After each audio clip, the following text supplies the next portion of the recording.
Welcome to NML news channel. హోంమంత్రి అనిత ఆధ్వర్యంలో mega డిఎస్సికి ఎంపికైన ఉపాధ్యాయులకి ఘనంగా సన్మానం. వేంపాడు రాజ్యాధికారం సాధ్యం.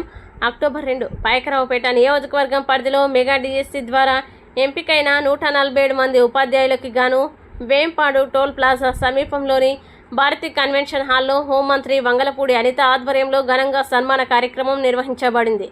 కార్యక్రమం ప్రారంభంలో మహాత్మా గాంధీ జయంతి సందర్భంగా గాంధీజీ చిత్రపటానికి పూలమాలలు వేసి నివాళులర్పించారు. అనంతరం జ్యోతి ప్రజ్వలన చేసి కార్యక్రమాన్ని మంత్రి అనిత ప్రారంభించారు. ఈ సందర్భంగా ఎంపికైన ఉపాధ్యాయులకి నూతన వస్త్రాలు, సన్మాన పథకాలు మరియు ప్రతి ఒక్కరికి ఒక మొక్కను అందజేసి ఘనంగా సత్కరించారు. అలాగే పాయకరావుపేట మండలం పిఎల్పురం గ్రామానికి చెందిన ధనలక్ష్మికి అపాయింట్మెంట్ ఆర్డర్ని మంత్రి స్వయంగా అందించారు. ఈ సందర్భంగా మంత్రి అనిత మాట్లాడుతూ రాబోయే తరాల్ని తీర్చిదిద్దే బాధ్యత ఉపాధ్యాయులదేనని అన్నారు. మీరందరూ విద్యార్థులకి స్ఫూర్తిగా నిలవాలని పిలుపునిచ్చారు. ఎంతో కష్టపడి ఈ విజయాన్ని సాధించాలని అన్నారు. సీఎం చంద్రబాబు నాయకత్వంలో ఇప్పటి వరకు 9 డిఎస్సీలు నిర్వహించబడ్డాయని, తాను కూడా 2022లో టీచర్గా చేరారని తెలిపారు. మీరు ఏ పాఠశాలలో జాయిన్ అవుతారో అక్కడే నేను అందించిన మొక్కను నాటి సంరక్షించండి అని ఉపాధ్యాయులకి సూచించారు.